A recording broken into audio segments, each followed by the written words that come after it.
Hi, this is Alex from phpacademy.org with another video tutorial for the new Boston. We're going to be looking at the stop animation effect in jQuery. Now I guess you wouldn't really call it an actual effect, but what the stop function does is stops an animation from currently, it will stop an animation as it is happening. So what we're going to do is we're going to go ahead and create an image and a button. So the button is going to toggle the image sliding up and down, but we're also going to include another button which will stop the animation while it's happening. So for example, if the image has slid down halfway, we can use the stop button to stop the animation.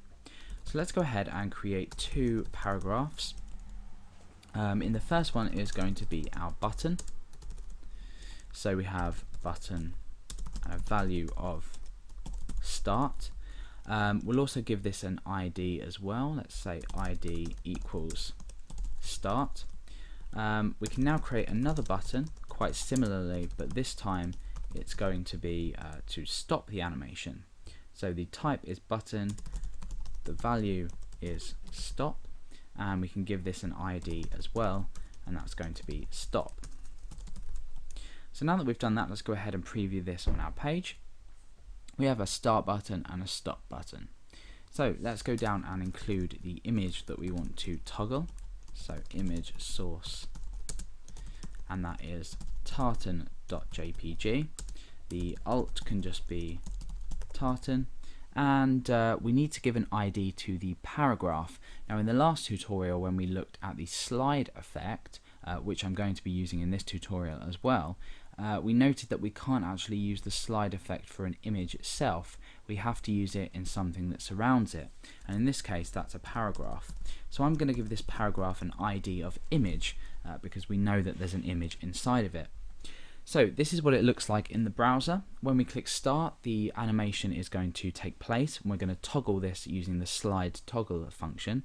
The image is going to slide up or down depending on whereabouts it is at the at the current state, either hidden or shown.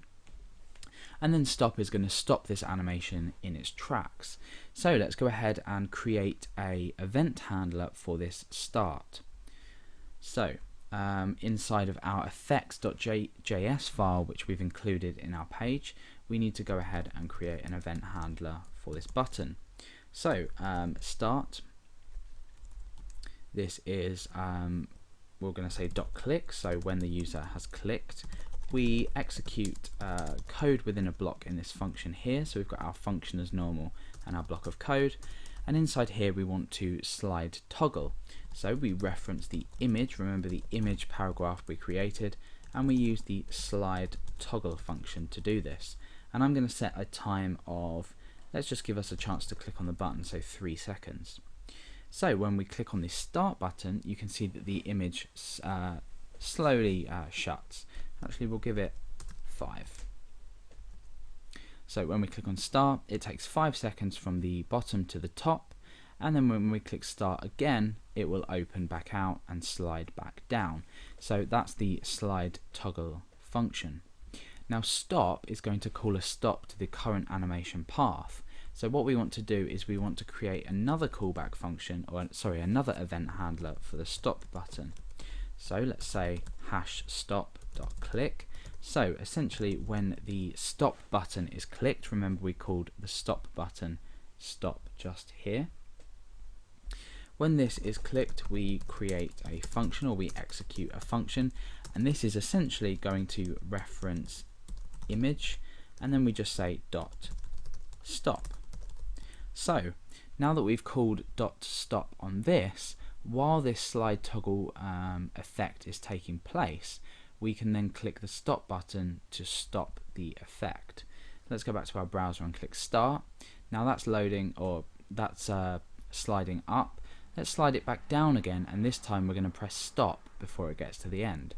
So we press stop, and you see that the animation has stopped. When we press start, it will toggle it because it hasn't got to the end of the animation. With regards to resuming an animation, like I showed you earlier, we start the animation and then we can stop it at a particular point. You'll see that we have this problem. Now, the reason for this is that jQuery doesn't actually have a resume functionality.